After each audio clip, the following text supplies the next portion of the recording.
I had directed in the theater in 59, 60, and then in the early 60s directed in the theater in New York and acted. I'd been writing for Esquire for a few years, and in 64, I moved to California to get into pictures. I accidentally met Roger Corman in a movie theater. He'd read my stuff in Esquire, thought of me as a writer. Asked me if I wanted to work with him as an assistant on a picture he was preparing called The Wild Angels. And I worked with him for 22 weeks. So Roger, I think, felt I'd made some contribution and offered me the opportunity to make my own film. He called me one day, said, "Would you like to make your own film?" I said, "Yeah." And he said, "Okay, here's the situation. Boris Karloff owes me 2 days' work. Now, what I'd like you to do is shoot about 20 minutes with Boris Karloff in those 2 days. You can shoot 20 minutes in 2 days. I've shot whole pictures in 2 days. And then what I want you to do is I want you to get some other actors together and shoot for a week or two, say another hour or something. And then I want you to take 20 minutes of Karloff footage from a picture I made called The Terror. So I'll have 20 minutes that you shoot with Karloff, 20 minutes of The Terror, that's 40 minutes, and then you add another 40 minutes with some other actors, and that'll be a new 80-minute Karloff picture. Will you do it?" I said, "Okay." And financially, it was no great deal, but it was a thrill to get the offer. And my wife could work on it with me, Polly Platt. So Polly and I spent a long time trying to figure out what we were going to do. We saw The Terror, and we couldn't figure out how to make Boris Karloff a legitimate heavy in the modern world, and how were we going to use this Victorian horror movie footage? How were we going to do? We couldn't figure out what to do. And in my frustration, I went to a joke. And I thought to myself, okay, I know how to begin the picture. We'll start in a projection room, The Terror will end, and lights will come up, and Boris Karloff will be sitting there. He'll turn to Roger Corman, who'll be sitting there, and he'll say, "Roger, that's the worst movie I've ever seen." And I thought, wait a minute, that's not a bad idea. And coincidentally, some months back, the editor of Esquire, Harold Hayes, had said to me, "Why don't you make a movie about Charles Whitman?" Charles Whitman was a fellow who'd gone to the tower, University of Texas, and randomly shot a whole bunch of people before shooting himself. And I thought, if Karloff's in the movie, maybe he could be an actor. And maybe he could be an actor who wants to quit because his kind of horror, this kind of Victorian horror stuff, was pretty old-fashioned compared to somebody who goes to a tower and just randomly picks people off. That was modern horror. And that's how it started. We thought maybe we'd tell 2 stories. And since we only had Karloff for 2 days, we thought, well, that'll make his story shorter and easier to shoot because we can cross-cut between the 2 stories. And that was how it started. Well, Polly and I worked out the story, and then I wrote the screenplay. And then I showed it to a friend of mine who was a veteran director, Samuel Fuller. And in about 2.5 hours, pacing back and forth, he basically rewrote the script, giving me the most extraordinary ideas. I said, "Jesus, Sammy, this is fantastic. I got to give you credit for this." He said, "If you give me credit, they'll think I did the whole thing." I said, "Well, you practically did." He said, No credit, kid, no credit." That's how generous he was. No credit, no money, just a favor. What a nice boy Sammy is. He's the only one I feel sorry about in all this. In life, Boris was very much the way we showed him in the movie, only he wasn't bitter and he wasn't about to retire, although he had a brace on each leg, had difficulty walking. You see in one shot, you can see he's got a completely curved leg. He had to have a cane. He had emphysema, so he had trouble breathing. But boy, did he never complain. Never complained. Mr. Boogeyman, King of Blood, they used to call me. Marx Brothers make you laugh. Garbo makes you weep. Orlock makes you scream. He was just really such a delightful English gentleman. Very refined, very self-deprecating, very professional. Oh, I know how people think of me these days. Old-fashioned, outmoded. Well, not after this picture they wouldn't. You can't change a whole lifetime with one picture. What have you got if you quit? The character I played, Sammy Michaels, is a little tribute to Samuel Fuller, whose name was Samuel Michael Fuller. And so it's just a little inside joke for Sammy. I had written the part of the young director for a friend of mine, George Morfogen, who was a very fine actor. But he was not able to come to Los Angeles at that time, and I just thought, well, I'll just do it myself. And I don't know why I thought I'd do it myself, because I was reticent about casting myself again for about 10 years. I didn't. But seeing it now, it seems not so bad, as I thought it was at the time. I think I'd better go home now. I think you better stay here. I think I'd better stay here. Come on, come on. You'll be more comfortable on the couch. Get up. It was wonderful to act with Karloff. That was quite a joy to play those scenes with him, and he was very encouraging. One time he directed me, because he said, it was funny, we had this scene where we're both on the bed together, and then we wake up in the morning.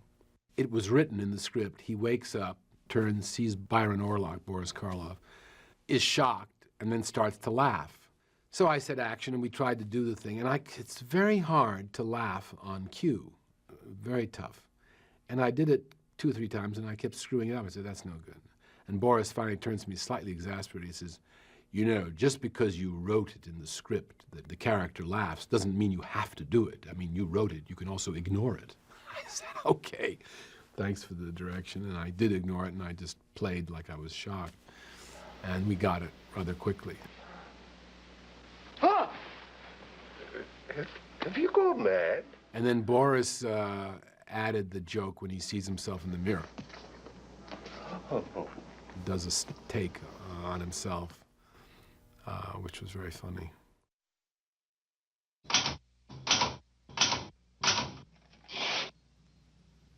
Well, the murder sequence when he kills the wife and then the mother and then the delivery boy is based, the whole sequence was based largely on what Charles Whitman did. He killed his wife, his mother, and so on. And then after killing them, he sort of buried them by putting them neatly into bed, covered them up. Horrible. And we just took it from that situation. It was actually shot in many little pieces, particularly the shooting of the wife, which is very shocking. And we did it very montage-oriented, where each piece doesn't have any meaning unless it's put with the other piece. Aren't you going to go to work? We shot all that in a little studio. And all the sets were basically the same sets, repainted, and walls moved around. Polly designed it so that we could use the same flats and repaint them and redress them and so on. And that was the beginning of the horror sequences. We shot on the freeway, and we looked into it, and you're not allowed to shoot on the freeway at all. On the freeway, at the freeway, near the freeway, anything. Well, you know, the thing I'd learned through Roger Corman was you don't pay attention to rules if you're going to shoot guerrilla warfare kind of filmmaking, and so we didn't pay any attention to the rules. And we shot on the freeway, at the freeway, and staged scenes on the freeway. And I don't know how we got away with it. The whole freeway sequence, everything, him arriving, the shootings, all that was done in 2 days. And every bit of it was done silent. We tried to save money, so we didn't have any sound. And Verna Fields, who was a sound editor then, this is before she became a film editor, she put in all that sound. Everything in the freeway sequence was shot silent, and she put it in later.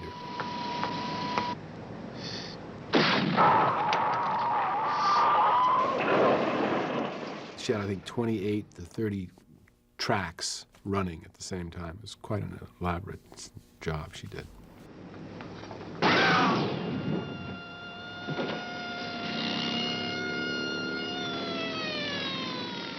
I listened to Sammy Fuller, who said, save your money for the finish, kid. So we saved our money for the finish, and the last sequence, which runs about 20 minutes, was all shot in 12 days. It was quite elaborate.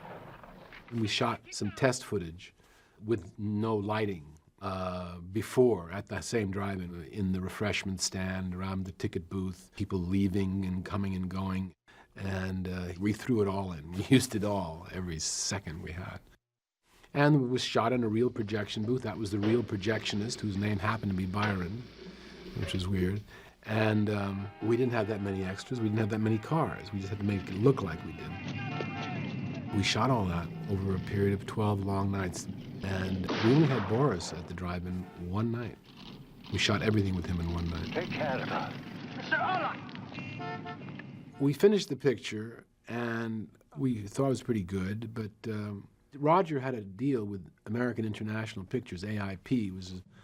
He distributed most of his films through, but I was hoping that maybe I could get a major studio. So I said to Roger, I'd really like to see if we could sell this somewhere else. He said, go ahead, if you can, fine, I just want my money back. He had spent about $125,000. So I was friendly with Jerry Lewis. And Jerry Lewis's secretary, his assistant, was a woman named Carol Saraceno. And now she was no longer working for Jerry, she was working for Robert Evans, who was the head of Paramount. So I said to Carol, do you think you can get Bob Evans to see Targets? She'd seen it. She said, well, I'll give it a shot. Sure enough, a few weeks later, she got him to see it. And I get a call from Robert Evans, calls me up and says, well, you ruined my evening last night. And I didn't know this man. I said, what do you mean? He said, well, Carol asked me to see this picture called Targets, and I said, oh, I'll look at a couple of reels, and I started to run it, and I couldn't stop. He's a hell of a picture. We want to buy it. So he sent it to Charles Bludorn in New York, who was the head of Gulf and Western, who owned Paramount, and he said, well, let's buy it. But his associate hated the picture, didn't want to buy it, so they didn't buy it. Next thing that happened was Arthur Knight was a film scholar and teacher at USC, and he invited me to show the film at his class. I knew the fellows that wrote reviews for the Daily Variety and for the Reporter, so I called the two critics and I said, fellas, Arthur Knight's going to show my movie at his class. Would you come down, see it? And if you like it, would you write about it? And if you don't like it, would you not write about it? And they said, all right. So they came down, and they luckily both liked it. They reviewed it as a film without a distributor in the trades. Bob Evans saw the review, circled it, sent it to Charlie Bludorn saying, I think we were right, and then they did buy it. Paramount bought the picture after all for $150,000, so Roger made a $25,000 profit. And then two tragedies happened before the picture was scheduled for release. Martin Luther King was murdered, and Bobby Kennedy was murdered. And suddenly there was a big hue and cry against violence in movies, and we had a pretty violent movie. So half the studio said, let's never release this picture. And the other half said, let's release it right away. So they compromised, and they decided to release it in August of that year. Then it was shown very limited release. Harry! What are you doing? How's your dad? It's okay. Here you go. Thanks a lot. What you hunting this time? Gonna shoot some pigs. Good luck. Didn't do any business. Got good reviews, some very good reviews. New York Times was extremely good. And it established me, even though it didn't do any business. The people who produced Easy Rider, ironically, saw the picture, and they got in touch with me and said, anything I ever want to make, I should come to them first. And I eventually came to them with a book called The Last Picture Show, and they made it. It wouldn't have happened without Targets, which wouldn't have happened without Roger, which wouldn't have happened without Karloff. And so that's how it goes in the movie business. One thing leads to another.